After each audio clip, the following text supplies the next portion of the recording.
Hi friends, welcome to my channel. இன்னைக்கு நம்ம சுவையான சங்கரா மீன் குழம்பு எப்படி செய்கிறதுன்னு பார்க்கலாம். ஸோ இதில் வந்து நான் சங்கரா மீன் ஃப்ரை கூட செஞ்சுருக்கேன். ஸோ அதோட லிங்க் வந்து நான் டிஸ்கிரிப்ஷனில் கொடுக்குறேன், நீங்கள் போய் பார்த்துக்கலாம். வாங்க வீடியோக்குள்ளே போகலாம். சேனலை ஃபஸ்ட் டைம் பார்க்குறீங்கன்னா சப்ஸ்கிரைப் பட்டனை கிளிக் பண்ணிக்கோங்க, அப்படியே பக்கத்தில் இருக்கிற பெல் பட்டனையும் கிளிக் பண்ணிக்கோங்க. அப்போ தான் நான் போடுற உடனுக்குடன் நோட்டிஃபிகேஷன் வரும். சங்கரா மீன் குழம்பு செய்கிறதுக்கு நம்ம வந்து மசாலா வறுத்து அரைக்க போகிறோம். ஸோ அதுக்கு ஒரு கடாய் எடுத்துக்கோங்க, 2 டேபிள் ஸ்பூன் எண்ணெய் ஊற்றிக்கோங்க. எண்ணெய் நல்லா சூடானதுக்கப்புறமா 1 டேபிள் ஸ்பூன் அளவுக்கு வெந்தயம் சேர்த்துக்கோங்க, 1 டேபிள் ஸ்பூன் சோம்பு, 1 டேபிள் ஸ்பூன் சீரகம் சேர்த்துக்கோங்க. நல்லா மூணுமே வந்து நல்லா பொரிஞ்சு வர்றதுக்காக வெயிட் பண்ணுவோம். அது நல்லா பொரிஞ்சதுக்கப்புறம் நம்ம வந்து 10 பல்லு பூண்டு வந்து சேர்த்துக்கோங்க. பூண்டு வந்து நல்லா ஒரு வாட்டி ஃப்ரை ஆகட்டும் அந்த எண்ணெயில். இப்போ நம்ம சின்ன வெங்காயம் ஒரு 8 சின்ன வெங்காயத்தை வந்து சின்னதாக கட் பண்ணி சேர்த்துக்கோங்க. சேர்த்துட்டு நல்லா ஒரு வாட்டி வதக்கி விடுங்க. ஒரு 5 மினிட்ஸ் வந்து சின்ன வெங்காயம் நல்லா வதங்கணும். ஸோ இது கூட வந்து நம்ம கருவேப்பிலை கொத்து வந்து சேர்த்துக்கலாம்.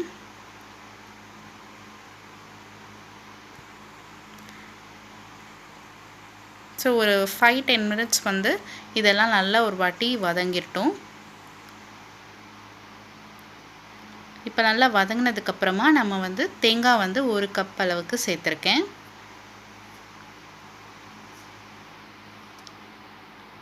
இது சேர்த்துட்டு நல்லா வந்து வாசனை வர அளவுக்கு நம்ம வந்து கொஞ்சம் வறுத்து எடுத்துக்கலாம். ரொம்ப நேரம் வேண்டாம், ஜஸ்ட்டு தேங்காயோட ஸ்மெல் வரும்ல, அது வரைக்கும் வறுத்துட்டு நம்ம வந்து ஆஃப் பண்ணி வச்சிடலாம். ஸோ இதை வந்து நான் வேறு ஒரு தட்டில் ட்ரான்ஸ்ஃபர் பண்ணிவிட்டு நம்ம வந்து மசாலா வந்து ரெடி பண்ண ஆரம்பிச்சிடலாம். இப்போ அதே கடாய் தான் எடுத்திருக்கேன், ட்ரான்ஸ்ஃபர் பண்ணிவிட்டு இதில் வந்து 2 டேபிள் ஸ்பூன் அளவுக்கு நல்ல எண்ணெய் ஊற்றிருக்கேன். ஸோ நல்லெண்ணெயில் செய்யும்போது நமக்கு நான்வெஜ் எப்போவுமே நல்லெண்ணெயில் செஞ்சோம்னா நல்ல ஒரு டேஸ்ட் இருக்கும். அதனால் நல்லெண்ணெய் தான் ப்ரிஃபர் பண்ணியிருக்கேன். ஸோ இதில் வந்து எண்ணெய் சூடானோன்னே கடுகு உளுத்தம்பருப்பு சேர்த்துக்கோங்க. அது நல்லா பொரிஞ்சதுக்கப்புறமா 1/4 டேபிள் ஸ்பூன் அளவுக்கு சீரகம் சேர்த்துக்கோங்க. ஆல்ரெடி நம்ம அரைக்கிறதுக்கு சேர்த்தனால 1/4 டேபிள் ஸ்பூன்ன்றது போதும். நல்லா பொரிஞ்சதுக்கப்புறம் நம்ம வந்து சின்ன வெங்காயம் ஒரு 15லேருந்து 20 சின்ன வெங்காயம், அப்புறம் ஒரு கருவேப்பிலை கொத்து சேர்த்துக்க போகிறோம். ஸோ இப்போ ஃபுல்லாகவே நான் சின்ன வெங்காயத்தில் தான் பண்ண போகிறேன், அதனால் நமக்கு அவ்வளோ டேஸ்ட்டாக வரப்போகுது. நல்லா வந்து வதக்கிக்கோங்க, நல்லா வந்து அது சாஃப்டாகணும், அது வரைக்கும் வந்து வதங்குங்க. ஓரளவுக்கு நமக்கு சாஃப்டாக ஆயிருக்கு ஒரு 10 நிமிஷம் கழித்து. இப்போ இந்த ஸ்டேஜில் வந்து பச்சை மிளகா சேர்த்துக்கோங்க. நான் வந்து காரத்துக்கு ஏற்ற மாதிரி ஒரு 4லேருந்து 5 பச்சை மிளகா வந்து நடுவில் வந்து கட் பண்ணி சேர்த்துருக்கேன். இது நல்லா வதங்கணும்.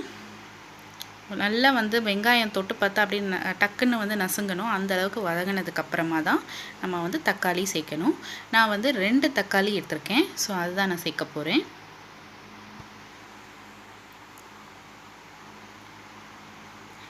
இப்போ இந்த தக்காளியும் சேர்த்ததுக்கப்புறம் நல்லா மசிய வதங்கணும். நீங்கள் பழுத்த தக்காளியாக எடுத்துக்கிட்டிங்கன்னா நல்லாயிருக்கும் இன்னும். ஸோ ஓரளவுக்கு வந்து இப்போ தான் வதங்கியிருக்கு. ஸோ நல்லா மசிஞ்சு வதங்கணும். பார்த்தீங்கன்னா இப்போ நல்லா மசிஞ்சிருக்கு, தக்காளி எல்லாமே சேர்ந்து நல்லா சுருண்டுடுச்சு. இப்போ இதை இறக்கி வச்சுட்டு நம்ம புளி கரைச்சல் செஞ்சு வச்சுருக்கிறத வந்து அடுப்பில் வச்சுக்கலாம். ஸோ நான் இந்த பாத்திரத்தில் தான் வந்து மீன் குழம்பு செய்ய போகிறேன். ஸோ அதில் வந்து ஒரு நெல்லிக்காய் சைஸ் புளியை வந்து கரைச்சி வச்சுருக்கேன். ஸோ அது கூட வந்து இப்போ நம்ம கிரேவி பண்ணியிருந்தோம் இல்லையா, அந்த எல்லாத்தையும் இதில் சேர்த்துக்கோங்க.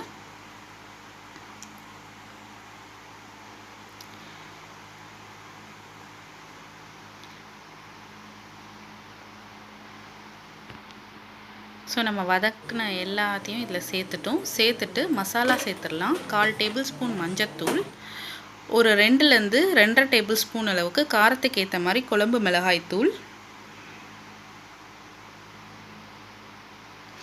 இது எல்லாத்தையும் நம்ம சேர்த்துட்டு நம்ம வந்து இதை லைட்டாக வந்து கொதிக்க விட போகிறோம். ஸோ இதில் வந்து அந்த மசாலா அப்புறமா வந்து அந்த புளி கரைச்சல் ரெண்டுமே வந்து நல்லா கொதி வரும். ஸோ அதுக்குள்ளே நம்ம வந்து அரைச்சிட்டு வந்துடலாம். ஒரு வாட்டி நல்லா மிக்ஸ் பண்ணி விட்டுட்டு அதுக்கப்புறமா உப்பும் சேர்த்துட்டு நம்ம வந்து கொதிக்க விட்டுடலாம். நான் இங்கே கல் உப்பு தான் சேர்த்துருக்கேன். டேஸ்ட்டுக்கு ஏற்ற மாதிரி நீங்கள் அதை சேர்த்துக்கோங்க. சேர்த்துட்டு நம்ம இது கொதிக்கட்டும். அதுக்குள்ளே நம்ம வந்து அந்த தேங்காய் அது எல்லாத்தையும் வந்து நல்லா பேஸ்ட் பண்ணிட்டு வந்துடலாம்.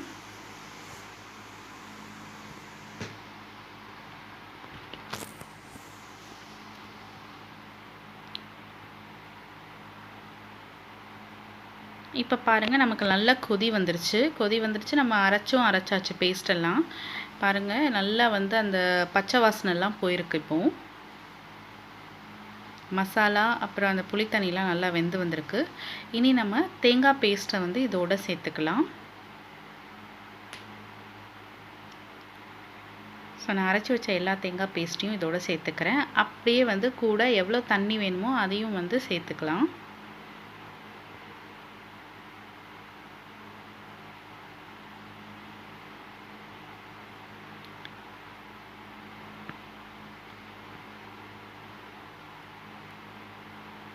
இப்போ நம்ம எல்லாத்தையும் சேர்த்துட்டு ஒரு வாட்டி மிக்ஸ் பண்ணி விட்டுடலாம். இப்போ இது வந்து நல்லா கொதிக்க விட்டுட்டு நம்ம வந்து எண்ணெய் பிரியிற வரைக்கும் கொதிக்க விட்டுருவோம். இதை உப்பு வந்து நீங்கள் டேஸ்ட் பார்த்து இந்த ஸ்டேஜில் வந்து உப்பு பத்தலைலாம் போட்டுக்கோங்க. காரம் பத்தலைன்னா கூட போட்டுக்கோங்க. எனக்கு வந்து கரெக்டாக இருந்துச்சு. ஸோ இது நல்லா கொதி வரட்டும். ஸோ இந்த மாதிரி நல்லா கொதி வருது பாருங்கள். இன்னும் நமக்கு வந்து கொஞ்சமாக தான் எண்ணெய் பிரிஞ்சிருக்கு. இன்னும் நமக்கு நல்ல எண்ணெய் பிரியணும். அதுக்கப்புறம் தான் நம்ம வந்து மீன் சேர்க்க முடியும். ஒரு 5 மினிட்ஸ் மறுபடியும் விட்டுடலாம். இப்போ ஒரு 5 மினிட்ஸ் ஆயிருக்கு. நமக்கு வந்து சுற்றி வந்து நல்லா வந்து எண்ணெய் பிரிஞ்சிருக்குது. உங்களுக்கே தெரியுதா? இப்போ சிம்மில் வச்சுட்டு நம்ம வந்து மீன் சேர்த்துக்கலாம். ஸோ நான் சங்கரா மீன் வந்து அந்த தலைப்பகுதியோடு இருக்கிற இதை மட்டும்தான் நான் குழம்பு வைக்கிறேன். மீதி வந்து நான் வறுவல் பண்ணியிருக்கேன். ஸோ அதோட லிங்க் வந்து நான் கீழே கொடுக்குறேன், டிஸ்கிரிப்ஷனில் எடுத்து பார்த்துக்கோங்க. ஒரு வாட்டி நல்லா கிளறி விட்டுருங்க. மீன் சேர்த்ததுக்கப்புறம் பார்த்தீங்கன்னா எப்படி எண்ணெய் பிரிஞ்சிருக்குன்னு உங்களுக்கே தெரியும். இப்போ வந்து இந்த மீன் வேகிறதுக்கு ஒரு 5 to 10 மினிட்ஸ் வந்து சிம்மிலேயே வச்சு வேக வைங்க. இப்போ லைட்டாக வந்து கொதி வந்துகிட்டே இருக்குது மீன் போட்டதுக்கப்புறம். ஸோ அப்பப்போ நடுவில் மட்டும் மெதுவாக கிளறி விடுங்க. ஏன்னா சங்கரா மீன் வந்து ஈஸியாக உடையக்கூடியது. ஸோ அதனால் பார்த்து வந்து பொறுமையாக கிளறி விடுங்க லைட்டாக. ஓரளவுக்கு நமக்கு வெந்துருச்சு. ஒரு 2-3 மினிட்ஸ் வச்சா போதும். நல்லா வெந்துடும். நமக்கு எண்ணெய் பிரிஞ்சு வந்துடும். ஸோ பார்த்திங்கன்னா நமக்கு நல்லா எண்ணெய் பிரிஞ்சு வந்துருச்சு. மீனும் நல்லா வெந்துருச்சு. பார்த்திங்கன்னா தெரியும். இதுதான் வந்து கரெக்டான பதம்.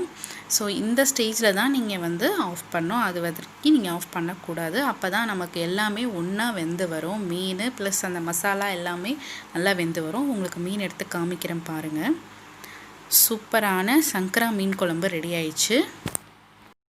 இந்த ரெசிபியை நீங்களும் உங்கள் வீட்டில் செஞ்சு சாப்பிட்டு உங்களோட ஃபீட்பேக் அண்ட் கமெண்ட்டை வந்து மறக்காமல் எனக்கு சொல்லுங்கள்.